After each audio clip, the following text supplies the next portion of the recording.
નમસ્કાર મિત્રો, જય હિન્દ જય ભારત। સ્વાગત છે તમારું આપણી YouTube channel mister Vijay in point એજ્યુકેશનમાં। તો મિત્રો, તમામને મળશે ₹9,000નું પેન્શન, તે પણ સાવ 2 મિનિટમાં પ્રક્રિયામાં। તો મિત્રો, તમે 2 મિનિટમાં આ લાભ મેળવવા માંગતા હોય તો આ વિડીયોને અંત સુધી જોઈ લેજો।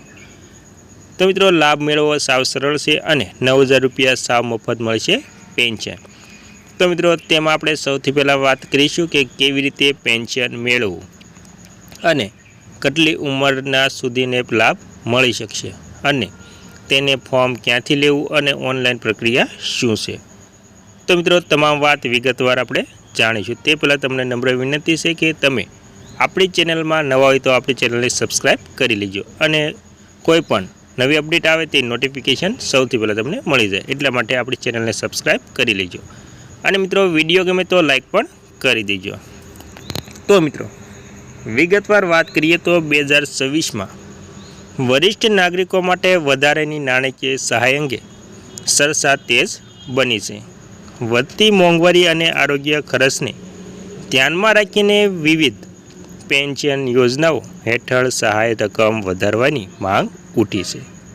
કેટલાક અહેવાલોમાં ₹9,000 સુધીની માસિક સહાયનો ઉલ્લેખ કરવામાં આવ્યો છે, પરંતુ તેની સંપૂર્ણ હકીકત અને પાત્રતા સમજવી ખૂબ જ જરૂરી છે।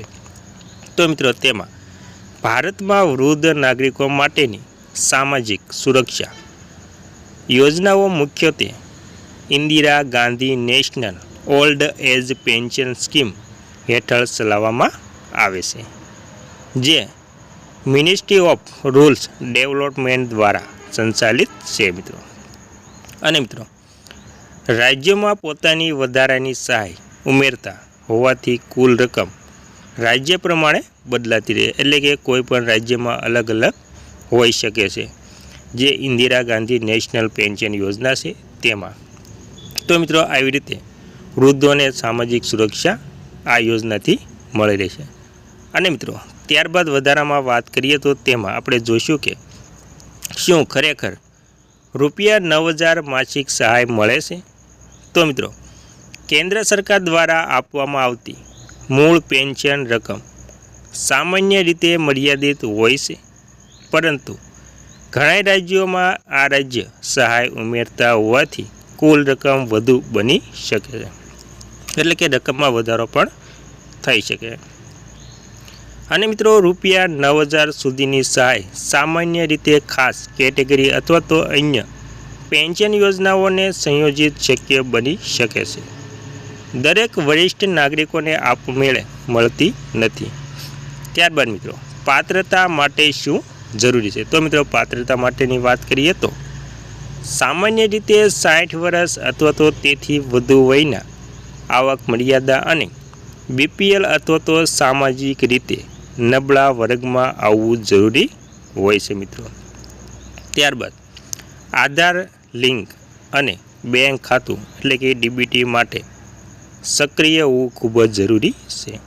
ત્યારબાદ મિત્રો, રાજ્ય પ્રમાણે વધારાના માપદંડ હોઈ શકે છે। તો મિત્રો, આવી રીતે ₹9,000 માસિક પેન્શન અને તેની પાત્રતા ખૂબ જ જરૂરી હોય છે, તેથી તેમાં ₹9,000 પેન્શન મળી શકે છે।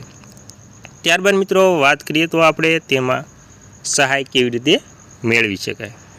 પેન્શન સહાય સીધી લાભાર્થીના બેંક ખાતામાં ડાયરેક્ટ બેનિફિટ ટ્રાન્સફર એટલે કે DBT દ્વારા જમા થાય છે। અને મિત્રો, લાભાર્થી પોતાના ખાતાની વિગતો અને પેમેન્ટ સ્થિતિ રાજ્ય સરકારની સત્તાવાર પોર્ટલ અથવા તો સ્થાનિક ગ્રામ પંચાયત કચેરીમાં તપાસી શકે છે મિત્રો। અને મિત્રો, ત્યારબાદ વાત કરીએ તો શું અન્ય લાભો પણ ઉપલબ્ધ છે। તો મિત્રો, તેમાં વરિષ્ઠ નાગરિકો માટે આરોગ્ય યોજના, ટ્રાવેલ છૂટ અને ટેક્સ રાહત જેવી વધારાની સુવિધાઓ પણ ઉપલબ્ધ હોઈ શકે છે। આ તમામ લાભો રાજ્ય અને કેન્દ્ર સરકારની નીતિ પર આધારિત હોય છે મિત્રો।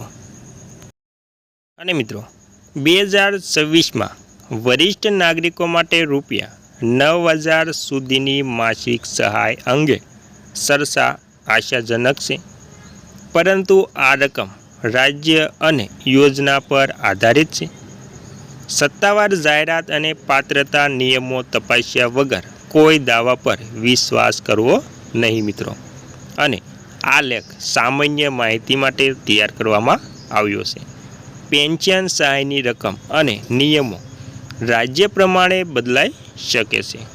ચોક્કસ માહિતી માટે સંબંધિત રાજ્ય સરકાર અથવા તો સત્તાવાર પોર્ટલ પર તપાસ કરવી ખૂબ જ જરૂરી રહેશે મિત્રો.